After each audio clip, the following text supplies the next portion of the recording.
Le musée archéologique et ethnologique a été inauguré en 1925 sous Atatürk, puis agrandi pour contenir la collection ethnologie d'Edirne, première capitale de l'Empire ottoman.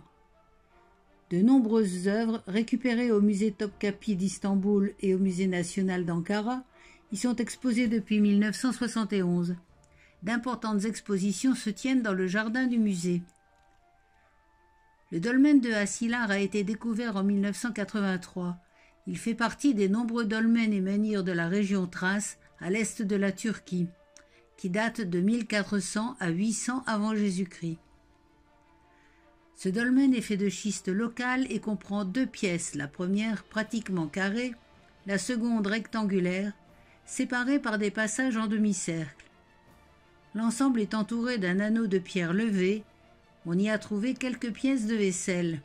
2 grands vases de cérémonie ont été découverts près du dolmen, dont l'un, daté de la fin de la période du bronze récent, correspondrait aux découvertes faites sur le site de Troie et datant de 1150 à 1050 avant Jésus-Christ. Les intérieurs de plusieurs pièces de cette époque ont été recréés, dont un bain turc et un salon. Les éléments les plus passionnants du musée comprennent la salle de circoncision rituelle et la salle de la mariée.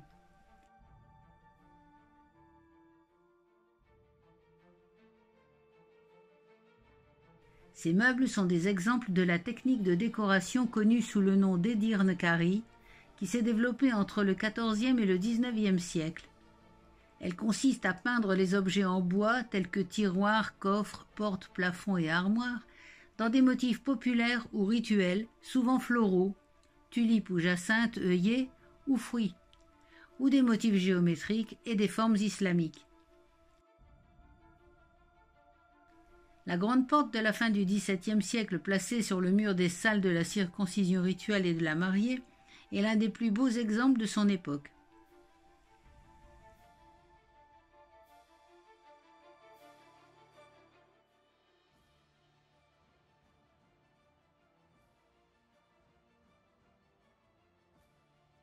Les vêtements locaux sont spécifiques aux Balkans et décrivent bien l'identité ethnographique de la ville. Les broderies sont appliquées sur tous les tissus, de la soie au cuir. On utilise l'aiguille ou le crochet, les fils et les perles d'or ou d'argent.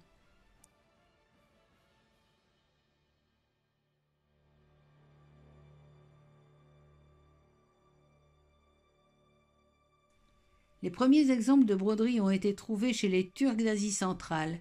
Ces broderies étaient si spécifiques qu'on pouvait dire rien qu'en les voyant s'il s'agissait des vêtements d'un soldat, d'un paysan, d'un étudiant ou d'un étranger.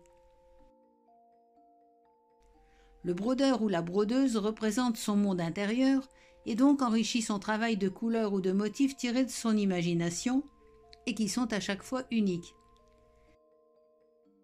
Chaque motif exprime des croyances religieuses, des rêves, des ambitions ou tout autre thème personnel au brodeur.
À côté, il y a des tapis de prière de type Gordes et des kilim sarkoï du XIXe siècle. Parmi les pièces les plus curieuses, il y a un kilim, un tapis plat tissé en tapisserie, de la vieille mosquée d'Edirne. En plus des vêtements traditionnels, on peut voir des armes, des pièces d'orfèvrerie, des objets ménagers, cafetières et céramiques.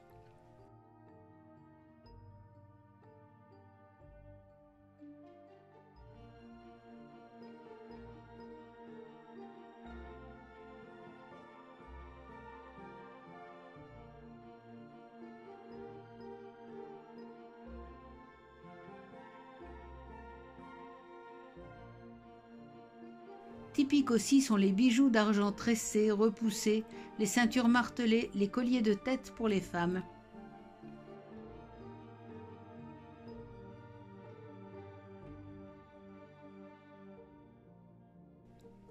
Il y a aussi la reconstitution d'un cabinet d'écriture.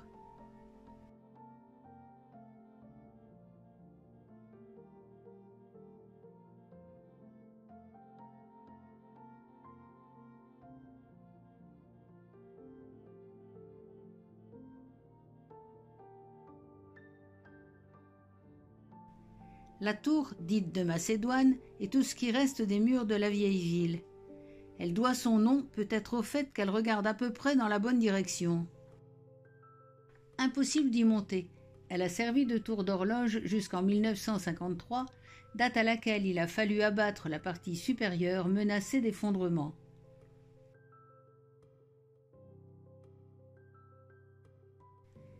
La présence humaine dans la région est attestée par des objets en pierre, en os et en terre cuite depuis 7400 ans environ. De plus, le musée présente des expositions des périodes d'Urartu et de la période hittite. Dans cette partie archéologique du musée, on trouve des pots et des figurines en terre cuite, des vases en céramique, des statuettes, des sarcophages et différents objets servis au quotidien ou lors des batailles. L'autre partie de la collection se compose d'expositions traces, principalement des bas-reliefs et des récipients en céramique trouvés dans les tumulus et dolmens de la région d'Édirne. De nombreux objets proviennent d'Énèse, à Énus, une ancienne ville grecque de Thrace.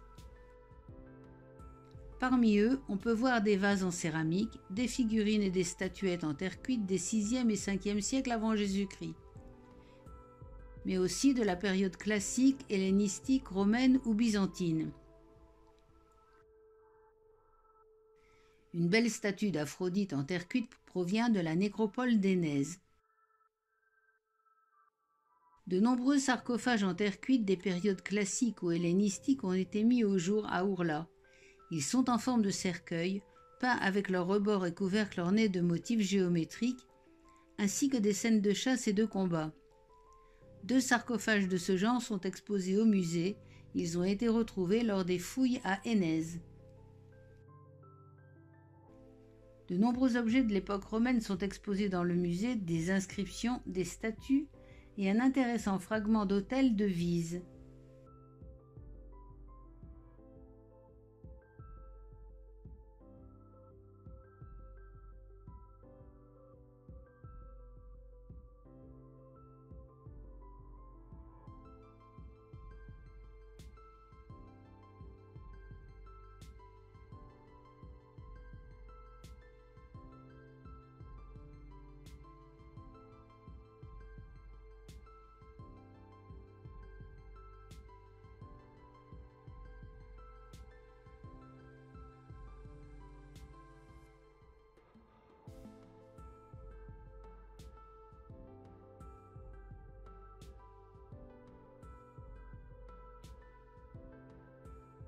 De nombreuses pièces de monnaie de la période de l'Empire ottoman sont exposées, ainsi que les trésors trouvés lors des fouilles archéologiques menées à Édirne. On y a ajouté les pièces confisquées aux contrebandiers et apportées au musée, qui sont exposées dans la 3e vitrine.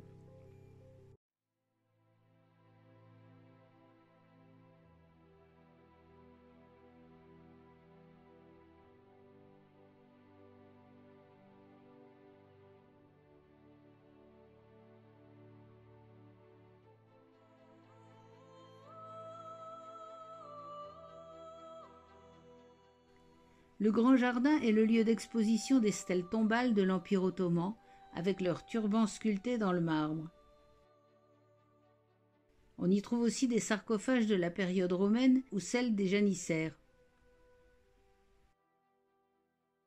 Ces tombes sont uniques car les cimetières de janissaires d'Istanbul ont été détruits après la dissolution des janissaires par Mahmoud II en 1826. Seuls quelques cimetières d'Édirne ont survécu à cette destruction et pour cette raison les pierres tombales exposées dans le musée sont très rares et précieuses.